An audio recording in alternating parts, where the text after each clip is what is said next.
there is one place on Earth that's synonymous with remote and exotic travel, it's Timbuktu. I'm traveling to the edge of the mighty Sahara, which has an unusual connection to my past storm-chasing exploits.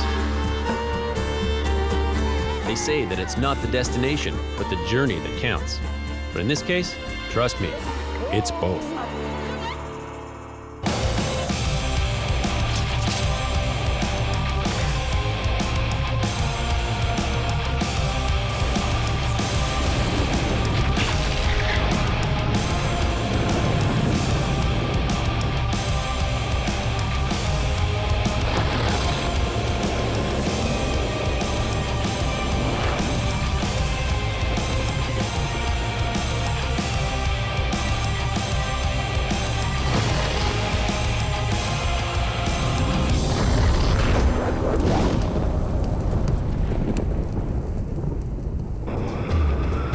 While storm chasing, I have experienced the powerful winds and rain of the hurricanes that sweep across the Atlantic. The remarkable thing is that while hurricanes are some of the wettest weather events on Earth, they're often born in one of the driest places you can imagine. The fabled African city of Timbuktu is the gateway to the Sahara. Here, desert storms travel west and pick up moisture from the ocean, often morphing into the monster hurricanes that ravage the eastern seaboard of the US, the Caribbean, and Mexico.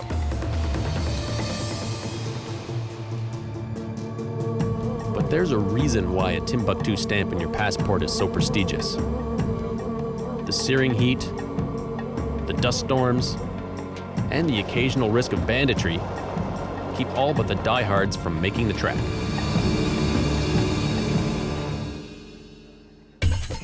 I start out in Mali's capital city, Bamako. Here, modern and ancient Africa are intertwined. Park your motorcycle at the witch doctor market. You can buy anything from the odd to the downright bizarre.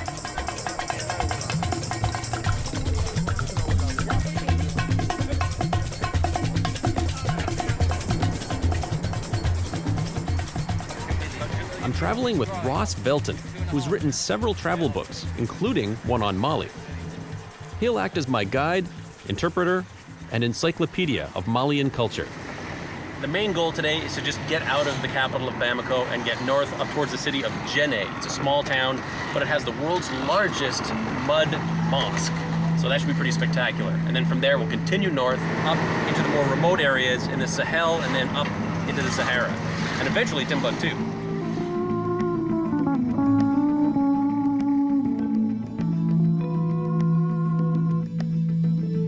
The distances between towns in Mali can be huge, so we have long, hot travel days. It's been a long day of driving, and here we got to cross the Bani River to get to Djenné. And this is our ride, a little ferry. It's going to shuttle us across.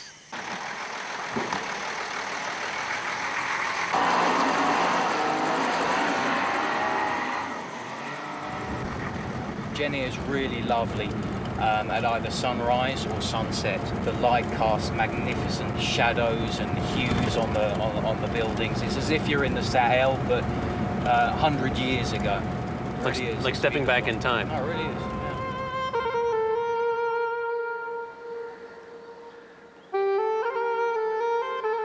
The next morning, the beautiful city of Djenné rises to greet the day. I wish I could say the same.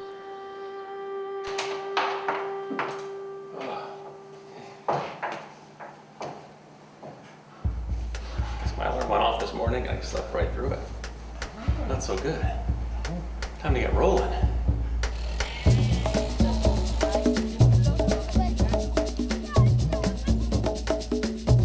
Djenné is a jewel of African cities.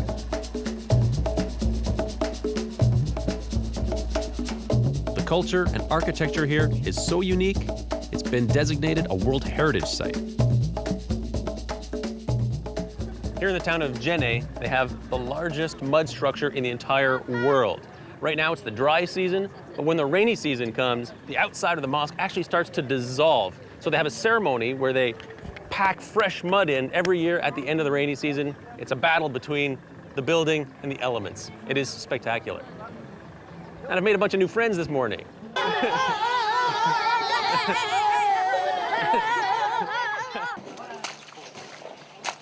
A city made almost entirely of mud is not exactly low maintenance. And keeping these structures intact for centuries takes serious commitment. So here they are getting ready for the rainy season, which is going to be coming in a couple of months. By patching the roof, it protects it from the rain.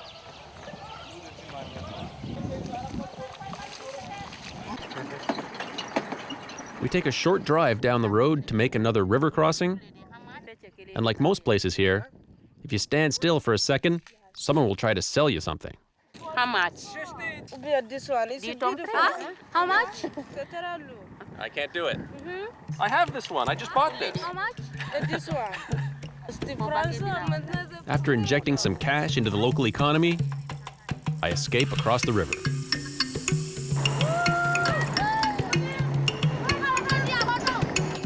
Our next stop is Mopti on the Niger River. This busy port is a major trading center for fish and salt, shipped down from Timbuktu. This place is often called the Venice of Mali, so a ride in a pirogue is definitely in order.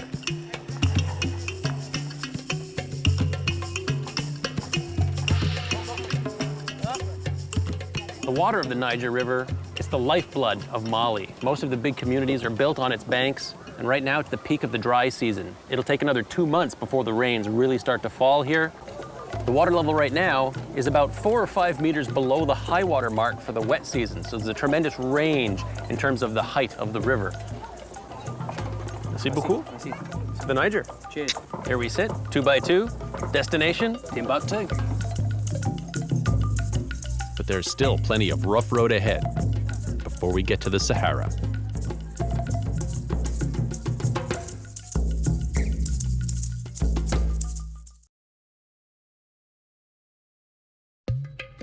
En route to the birthplace of hurricanes, the Sahara, author Ross Velton and I are visiting the town of Mopti. You can't go into the desert without a proper turban. Vert. Pourquoi? No? That's beautiful. This is what the Tuaregs in the desert wear. Okay. Combien? I said 10,000. Yeah, for 10,000. Tuaregs. The negotiating now is between 12,000 sifas and 15,000. Okay. Très bien. Wrapped around. And then under the chin. Okay. It looks good. Ça aussi, c'est qualité différence. Voilà, là, c'est fait. Does it look like a Tuareg? Toi, tu es le pelle normal. Parfait. Parfait. Merci beaucoup.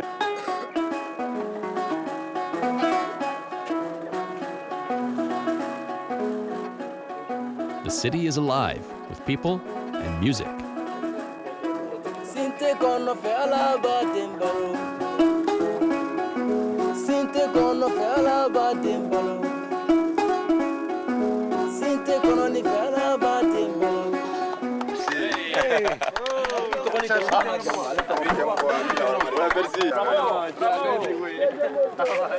glad I got my turban. It's going to be real useful when we get further north up into Timbuktu. It's keeping the sun off my head.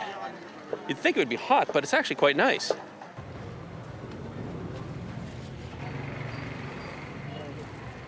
Before we go, we have a bit more negotiating to do.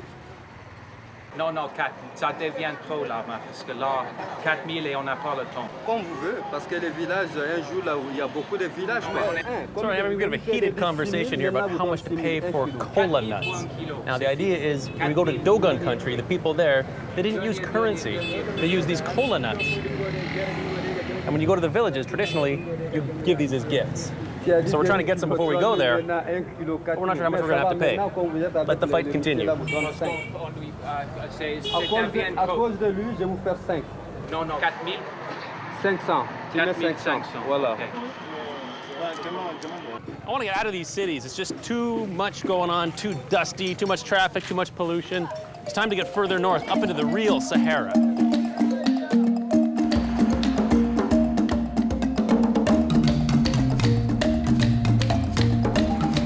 As we travel north, we head through one of the most unique areas of Africa, Dogon country. The Dogon people live on cliff faces, stretching throughout the region.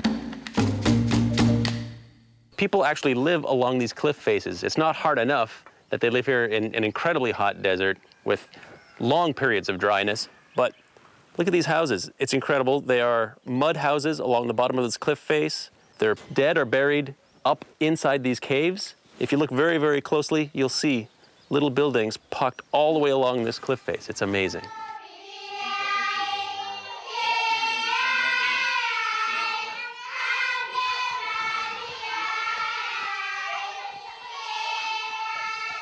One of the villagers takes us up into the caves, where a group of children put on an impromptu concert for us.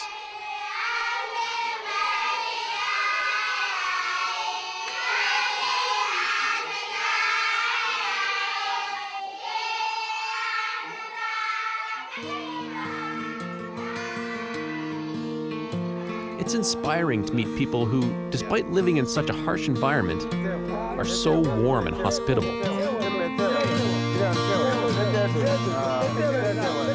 Usually when I have my adventures, I go to a place to experience their extreme weather or some type of natural disaster. But this time, I've come here for the weather, but I'm starting to appreciate more and more the people in these places, how they survive, how they live, how their cultures have evolved over the years. I think that's what this journey is turning into.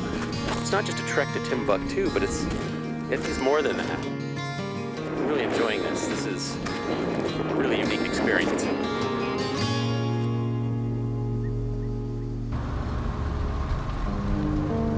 The farther north we drive, the hotter it gets. And the extreme temperature is having some unexpected effects on, well, some of us.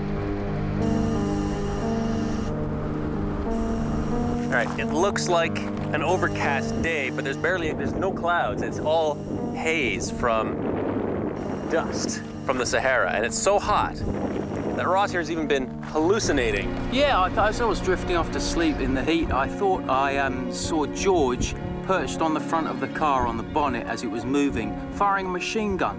It's weird, isn't it? I don't even own a machine gun. Garel, Ross is starting to hallucinate.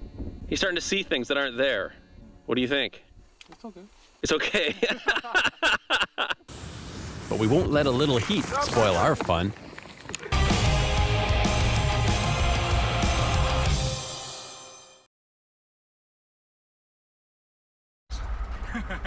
My Timbuktu journey is about to take a turn for the weird. So Ross, Yeah. what are we about to go do? We're gonna go skiing. Yes, you heard the man. Skiing in 40-degree heat.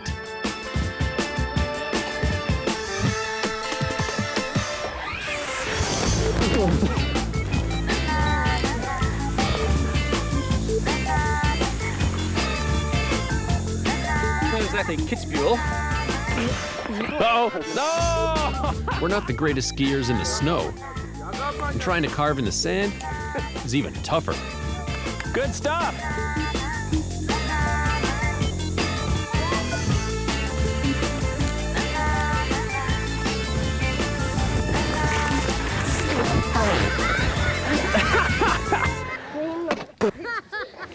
It's a bit hot. It is also very gritty. Now we have to race to find a place to sleep in the middle of nowhere before darkness falls. We're gonna be sleeping on the roof out underneath the full moon because tonight it's just too hot. It's gonna be 43 degrees tomorrow and it's too hot to sleep indoors. And this little roadhouse that we found here in the town of Hombori, here's the hotel room. A little bit of mosquito netting and a little mattress on the roof.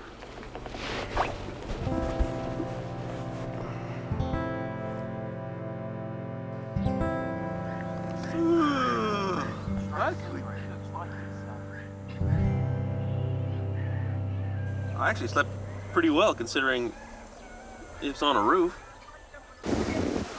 Here we go, we're 195 kilometers from Timbuktu. It's going to be the toughest 195 kilometers, I think. Toughest so far, definitely. It's on piste, it's not paved, so it's going to be slow going. Probably about 8 hours, I reckon. Yeah. 8 hours to do 200 kilometers?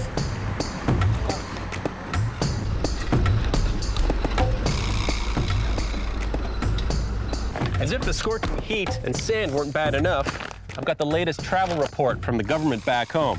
And it specifically states to avoid all travel in the region of Timbuktu.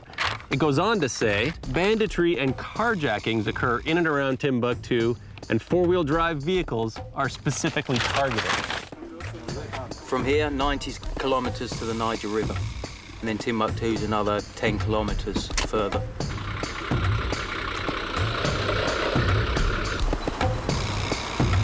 And the road goes from bad to worse to forget it.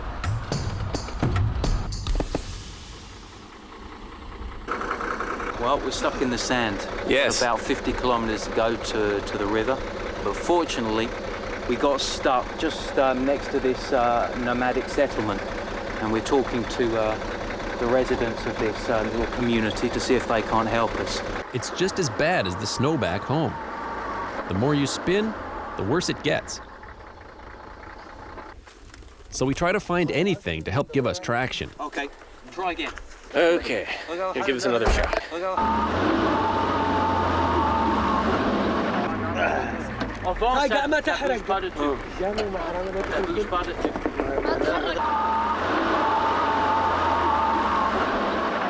Okay, we made it out thanks to the generous help of these people here. Oh. Whew. All right, time to get back on the road. We're now just a few hours from the edge of the Sahara.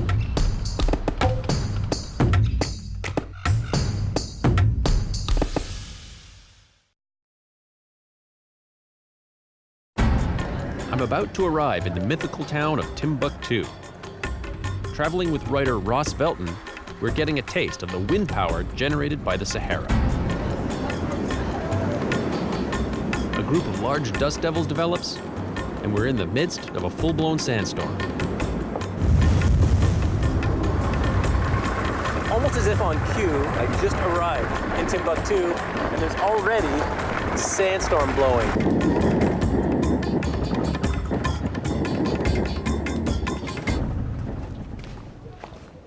Of course, the first thing we need to do is get our coveted Timbuktu passport stamp. Now there's a stamp that gives you some credibility with your local travel club.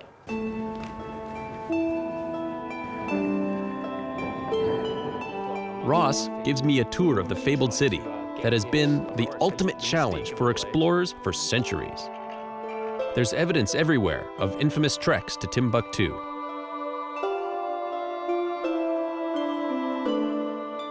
I really want to get north and into the wide open desert.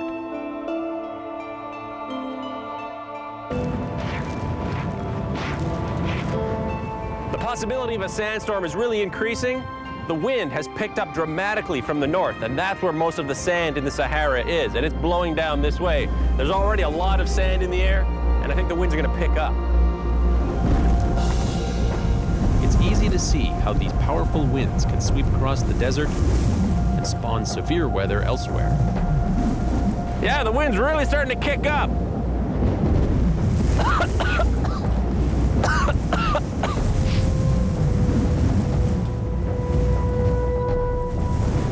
Yeah, I want to get further north. For all our technology, this is still the best way to get around in the desert. Got my turban affixed in the proper Tuareg manner, and now we're gonna go out and explore the desert the way it was originally done on camels, the ships of the desert. The ship I'm sailing on could use a mint.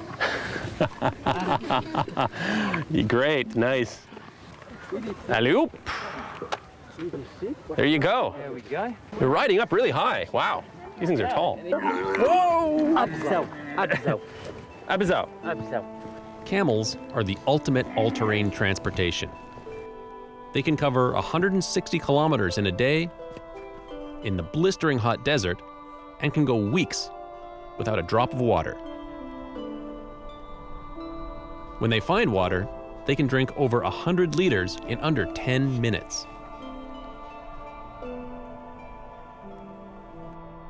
One thing that I find incredible is that a place like this that's so barren and so dry is actually a nursery for hurricanes. This is where it all begins. The storms that form here in the rainy season, they eject out the west coast of Africa into the Atlantic, and then they get a bit of spin on them and they turn into Atlantic hurricanes. Who would have guessed that such an incredibly strong storm could start from such opposite, humble beginnings? Amazing. You ready? Let's go into the desert.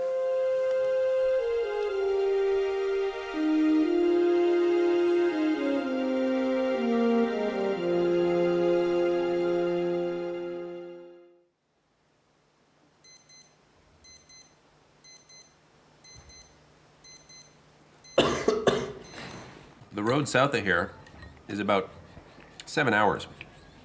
And the only thing that is along this road is one tiny little village about halfway. And the rest is just barren, sandy wasteland. And banditry is known to be common in the area. And in particular, people in this town know that we're here, we're Westerners, and we're carrying a lot of camera equipment. So people have been very curious as to what we're doing, when we're leaving, asking a lot of questions. And if worst comes to worst, then some of these guys might be waiting on the outskirts of town with a truckload of machine guns waiting to relieve us of all of our worldly possessions. Scary thought.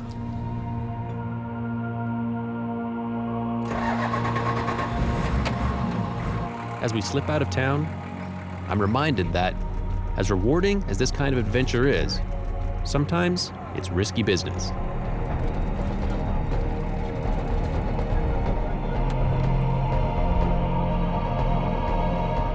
We did make it safely back to Bamako. And next hurricane season, when I'm hopefully standing in the eye of a big Atlantic storm, I'll remember the Sahara, where it may have all started.